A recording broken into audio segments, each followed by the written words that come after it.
हम बिल्हा पहुंचे हुए हैं और हमारे साथ बिल्हा के क्षेत्र के लोकप्रिय नेता राजेंद्र शुक्ला जी हमारे साथ मौजूद हैं। पहले तो बहुत बहुत स्वागत है शुक्ला जी। धन्यवाद धन्यवाद। और मैं ये जानना चाह रहा हूँ, आप जो है वर्तमान में दावेदारी किए हुए हैं विधानसभा क्षेत्र की सीट के लिए, तो कितनी संभावना नजर आ रही है आपको टिकट मिलने की? देखिए, हमारे कांग्रेस में हमेशा टिकट का एक मापदंड होता है। हम्म। एक तो विनिंग पॉसिबिलिटीज, दूसरा पार्टी के प्रति निष्ठा। ये दो चीज़ें हमेशा देखी जाती है और आज भी देखी जा रही है। तो मुझे विश्वास है कि मैं पिछले बार भी यहाँ चुनाव लड़ा था कांग्रेस पार्टी से। चूँकि यहाँ पर पिछले बार जोगी, हमारे जो पूर्व मुख्यमंत्री थे, उन्होंने एक अपनी अलग पार्टी जोगी कांग्रेस बनाई थी, जिसकी वजह से बिलासपुर, मुंगेली, बलौदाबाजार, 2-3 जिले में जबरदस्त कांग्रेस को नुकसान हुआ। इन्होंने बसपा से गठबंधन कर लिया और बसपा और जोगी कांग्रेस का जो गठबंधन था वो पूरी तरीके से इस बिलासपुर, जांजगीर और बलौदाबाजार, मुंगेली 4 जिलों में जबरदस्त सफल भी रहा। वो 5 सीट जीत भी गए।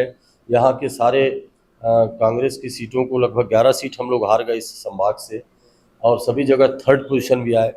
पर मेरे लिए ठीक जीत नहीं पाया, पर मैं 58,000 वोट पाया। 2nd पोजीशन में भी रहा। जोगी कांग्रेस केवल 29,000 मत पाई। तो हमारी मेहनत थी और पार्टी के कार्यकर्ताओं ने खूब काम किया, इसलिए 58,000 वोट मैं पाया। अब चूंकि आज 5 साल में भूपेश बघेल जी की कांग्रेस की सरकार ने इस प्रदेश में बहुत काम किया, चाहे किसानों के हित में हो, मजदूरों के हित में हो, चाहे हमारी माताओं के लिए हो, चाहे छुट्टी हो तीजा का, भक्त माता कर्मा जयंती का, बहुत सारी। और छत्तीसगढ़िया स्वाभिमान को जगाने का काम जो मुख्यमंत्री जी ने किया, युवा मितान क्लब के माध्यम से युवाओं को मुख्य धारा से जोड़ने का जो काम माननीय मुख्यमंत्री जी ने किया, और बहुत सी योजनाएं, चाहे वो मेडिकल के क्षेत्र में हो, श्रम एरिया में क्लिनिक योजना हो, मुख्यमंत्री क्लिनिक हो, चाहे हाट बाजार क्लिनिक योजना हो, चाहे धनवंतरी मेडिकल के माध्यम से सस्ती दवाइयाँ उपलब्ध कर, माने हर क्षेत्र में, हर समाज, हर वर्ग को मुख्यमंत्री जी ने कुछ न कुछ दिया।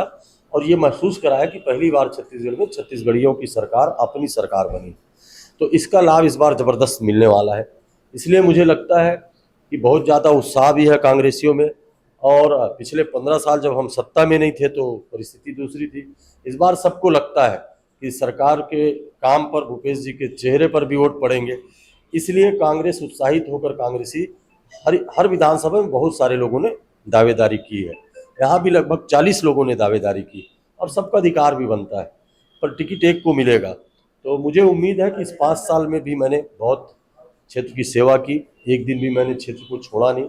और उसका परिणाम था कि तत्काल जब लोकसभा के चुनाव हुए तो जो हम 25,000 से हारे थे वो 10,000 में आ गए। इसका मतलब वो सारे वोटर्स पछता रहे थे जिन्होंने जोगी कांग्रेस को वोट दिया, और खासकर वो कांग्रेसी वोटर थे, तो वो सारे वोटर वापस आ गए। तो अगर मैं 58,000 पाया, 30,000 जोगी कांग्रेस में गया, उसको जोड़ूं तो 88,000 में तो मैं चुनाव जीत गया था। तो जोगी कांग्रेस की वजह से हमारे, और इस बात को माननीय मुख्यमंत्री जी ने, माननीय विधानसभा अध्यक्ष जी ने शैलजा जी के सामने संभागीय सम्मेलन में एक्सेप्ट भी किया कि यहाँ जोगी जी के कांग्रेस की लहर प्रदेश में थी, तो यहाँ जोगी का कहर था, और हमारे कार्यकर्ताओं ने डटकर मुकाबला किया। मैं जिला कांग्रेस कमेटी अध्यक्ष था, हम लोगों ने ही प्रस्ताव करके जोगी को कांग्रेस से बाहर निकालने का रास्ता दिखाया था। तो कुछ ऐसी चीज़ें थी जिसको जोगी कैसे बर्दाश्त करता, इसलिए उन्होंने मेरे लिए विशेष ताकत लगाया। मैं लड़ भी रहा था पूर्व स्पीकर, वर्तमान प्रदेश अध्यक्ष धर्मलाल कौशिक जी से। पूरी सरकार एक तरफा थी और सब लोग, शराब के जो बड़े ठेकेदार थे वो भी उनका साथ दे रहे थे। तो बहुत सारी परिस्थितियां बनी। टिकट भी मुझे लास्ट 11th आवर में मिली।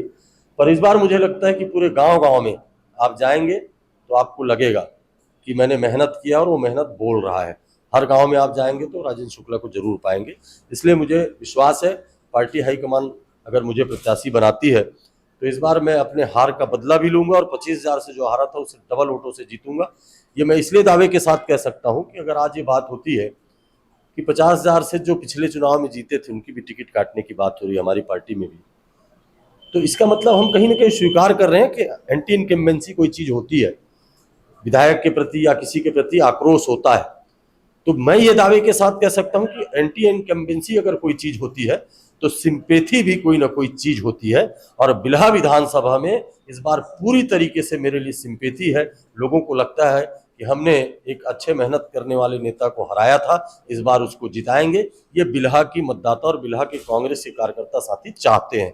पर हाईकमान का निर्णय सर्वोपरि है। अगर वो किसी को भी प्रत्याशी बनाएगा उसके लिए भी काम करेंगे और जीतेंगे भी।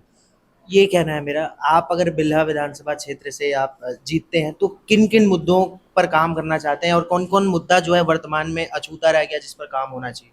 बिल्हा विधानसभा का मैं तो कहूँगा भाई साहब कि पिछले मैं 25-30 वर्षों से देख रहा हूँ, एक बार भारतीय जनता पार्टी जीतती है, एक बार कांग्रेस, एक बार भारतीय जनता पार्टी, और एक गांव के ही लोग जीत रहे हैं, हार रहे हैं। पिछले बार मुझे मिला पर मेरा दुर्भाग्य रहा, मैं हार गया। नहीं तो ये पारी का सिलसिला भी खत्म होता और इससे मुक्ति भी मिलती परिवारवाद से, पर पिछले बार मैं हार गया। अब लोग चाहते हैं कि विकास की बात हो, मेहनत की बात हो। अभी ये पारी जो बंधा हुआ था इसलिए कोई विकास की बात नहीं कर रहा था, उनको लगता था इस बार ये, इस बार ये, इसके सिवाय दूसरी बात नहीं। इसलिए किसी ने लीडरशिप ही नहीं की बिल्हा में। इसलिए आज शिक्षा के माध्यम में, मामले में, स्वास्थ्य के मामले में, सड़कों के बहुत बिल्हा हमारा पिछड़ा हुआ है। इस 5 साल में भूपेश जी की जब सरकार बनी तो हमने पीडब्ल्यूडी मंत्री ताम्रध्वज जी से मदद मांगी और नगरीय निकाय मंत्री शिवधरी, और हमने खूब पैसा लाया। जो सड़कें वर्षों तक नहीं बनी थी, जहां कांग्रेस के मतदाता रहते वो सड़कें नहीं बनती थी। मैं यहाँ जिला कांग्रेस अध्यक्ष के रूप में पदयात्रा करता था, तो मैंने अपने चुनाव से पहले वादा किया था कि इन सड़कों को मैं बनवाऊंगा, और मैं हार गया पर सरकार हमारी बनी तो उन ऐसी सड़कों को जो कभी नहीं बनी उन सड़कों को हमने बनवाया। आत्मानंद स्कूल हमने बिल्हा में, चकरभाठा में, तिफरा में खुलवा लिया, बरतौरी में। तो शिक्षा के क्षेत्र में, अभी भी शिक्षा के क्षेत्र में पिछले 20 वर्षों से जब इनकी सरकार थी 15 साल, कोई महाविद्यालय नहीं खुले। गोदरी नगर पंचायत में जिसको नगर पालिका बनाना है, यहाँ एक महाविद्यालय खोलना है, बरतौरी में एक महाविद्यालय खोलना है, और पथरिया में, साकेत में एक महाविद्यालय खोलना है। तो इस तरीके से शिक्षा के क्षेत्र में और स्वास्थ्य के क्षेत्र में भी एक बड़े हॉस्पिटल की आवश्यकता है सरगांव में। तो इस तरीके से शिक्षा, स्वास्थ्य, सड़क और बिजली के क्षेत्र में काफ़ी हमने काम किया। फिर भी अभी बहुत सारे काम करने बाकी हैं। तो अगर मुझे अवसर मिला तो मैं बिल्हा के अब चप्पे चप्पे से वाकिफ हूँ। मुझे मालूम है कि बिल्हा में क्या आवश्यक है और क्या करना चाहिए। तो चूंकि मैं मेहनत करके आया हूँ इसलिए मैं उन सब कामों को करूँगा जिसको इन्होंने पारी के दम पे नहीं किया। आपने परिवारवाद की बात की, सबसे बड़ा आरोप परिवारवाद का कांग्रेस पर लगता है। ये आपका अभिप्राय क्या था परिवारवाद से? परिवारवाद का मतलब ये होता है कि जब कोई ऐसा परिवार, जैसे लोग गांधी परिवार की बात करते हैं, तो गांधी परिवार से तुलना करना तो बेवकूफ़ी है ना। उन्होंने तो बलिदान भी दिया है, इंदिरा जी का बलिदान।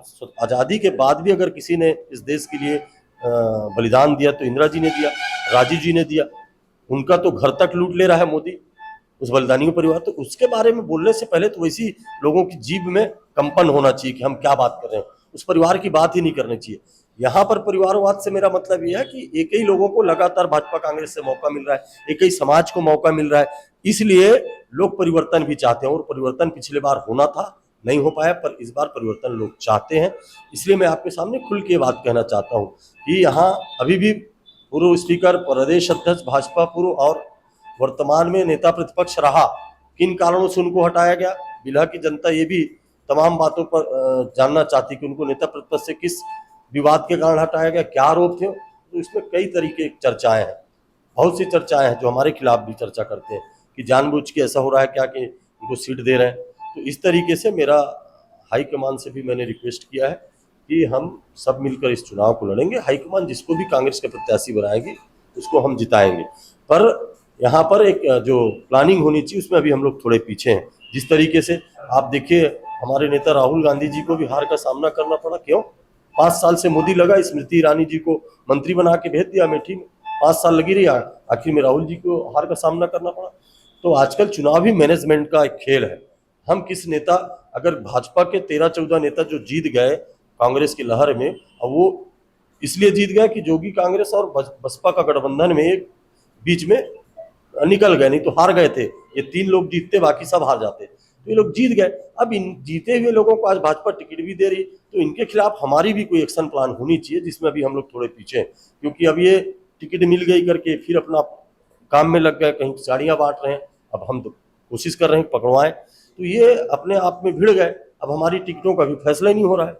तो हमेशा ये गड़बड़ होता है हमारे साथ थोड़ा, हमारे पार्टी में, कि आखिरी जो 1-8 महीने होते हैं ना उसमें थोड़ा सा हम लोग पिछड़ जाते हैं। शुक्ला जी, मेरा एक अहम सवाल है।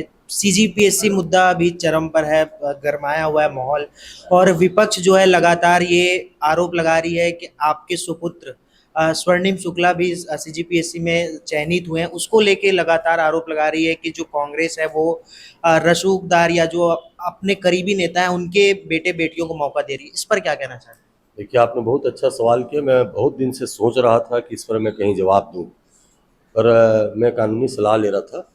ये सीधी सी बात है कि जैसे माननीय ननकी राम कंवर जी ने एक याचिका दायर की है, जिसमें उन्होंने लिखा है राजेंद्र शुक्ला की पुत्री, नाम मेरे बेटे का है स्वर्णिम शुक्ला, पद लिखा है डिप्टी कलेक्टर, जबकि मेरा बेटा एडिशनल डायरेक्टर ट्राइबल पद बना है में ज्वाइन किया है और उसका 16वां रैंक आया। 6 रैंक में आता तो डिप्टी कलेक्टर बनता, तो डिप्टी कलेक्टर तो बना नहीं, 16वें रैंक में आया। उसके बाद भी वो जो और पीछे की रैंक की जो सर्विस है वो उसने ज्वाइन किया कि उसको अपना आगे यूपीएससी की तैयारी करना है। तो मैं आपके इस चैनल के माध्यम से कहना चाहता हूँ और चैलेंज करना चाहता हूँ कि मेरे बच्चे को जहाँ पर भी जिस जगह टेस्ट कराना है सरकार भी करा ले और वो याचिकाकर्ता भी करा ले। और जैसे हाई कोर्ट के जज ने कहा है कि अगर याचिकाकर्ता की बात गलत निकली तो उसको भी सजा मिलेगी। तो मैं तो मानहानि का दावा करूंगा न्यायालय के आदेश के बाद, लेकिन आपके माध्यम से कहना चाहता हूं कि ये बार बार मीडिया में भी जो मेरा नाम छापते हैं, कहीं किसी कोर्ट से फैसला नहीं आया है, मैं उनके ऊपर भी मानहानि का दावा करने वाला हूं कि आप, मेरा नेता होना अपराध नहीं है कि आप मेरे बेटे को डिमोरलाइज करने के लिए या राजनीतिक रूप से षड्यंत्र करने के लिए बार बार छापना। जब कोर्ट में मामला है हम चुप हैं तो उस कोर्ट की प्रक्रिया का इंतजार करना चाहिए। लेकिन जैसे एक एबीवीपी चैनल ने मेरे और मेरे बेटे का फोटो छाप दिया। अरे मेरे बेटे का क्या कसूर कि मेरा बेटा है?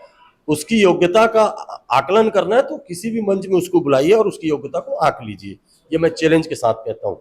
उसमें दम होगा तो अभी और बड़ी परीक्षाएं भी पास करेगा। तो ये किसी की योग्यता पर सवाल उठाना, कोई परीक्षार्थी ने तो सवाल नहीं उठाया। ननकी राम कंवर जी सवाल उठा रहे हैं, कितने पीएससी के बारे में जानते हैं? पीएससी का एक भी अभ्यर्थी बच्चे ने अगर सवाल उठाया हो कि मेरा भविष्य खराब किया गया तब, और मैं तो चाहता हूं जांच होनी चाहिए, जिसने गड़बड़ किया उसके खिलाफ कार्रवाई भी होनी चाहिए।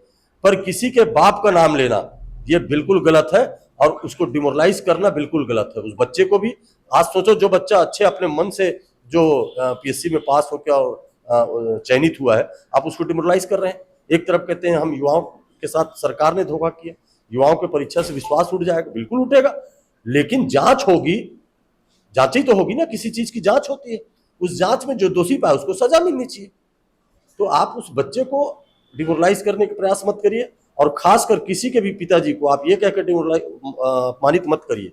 मेरा बच्चा होशियार है, मैं जानता हूँ उसको। जितने जगह आप बिलासपुर में जाएंगे, उसने इंजीनियरिंग में जब बीई किया तब तो भाजपा की सरकार थी, 5 साल की उसकी फीस माफ हो गई है, प्रमाण पत्र रखा हुआ है। तब भाजपा ने किया क्या उसका फीस माफ? क्लास 1 से क्लास 12 तक 90 से ऊपर % मार्क्स हैं उसके, 95% तक मार्क्स हैं। तो ये सारी चीजें, और पीएससी तीसरी बार में हुआ, वो यूपीएससी के एग्जाम दिया, कोरोना हो गया, नहीं तो दूसरे अटेम्प्ट में निकालता। और मैं दावे के साथ कह सकता हूँ जांच कराइए, अगर गड़बड़ होगा तो मेरा बच्चा अभी भी डिप्टी कलेक्टर बन जाएगा। अच्छा, मेरा आखिरी सवाल है शुक्ला जी, टिकट को लेके सभी पार्टियों में अभी मंथन चल रहा है। बीजेपी की पहली लिस्ट जारी हो चुकी है, दूसरी लिस्ट आने वाली, पर कांग्रेस अभी तक लिस्ट जारी क्यों नहीं कर पाई? मैंने वही कहा ना कि हमारी कांग्रेस में हमेशा बहुत पहले लिस्ट जारी नहीं होती और बहुत पहले होना भी नहीं चाहिए, नहीं तो प्रत्याशी परेशान हो जाएगा।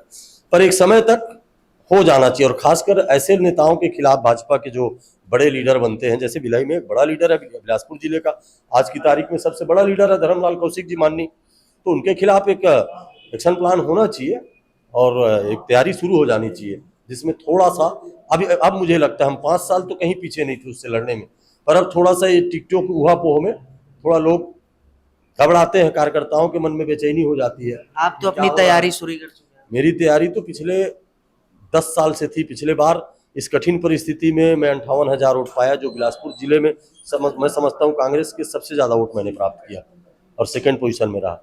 तो मेरी तैयारी तो इस 5 साल में और ज़बरदस्त रही।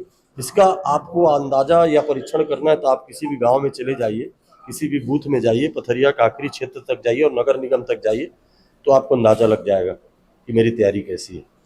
जैसी हाईकमान का आदेश होगा हमारी लड़ाई शुरू, हमारी सारी तैयारी हो चुकी है।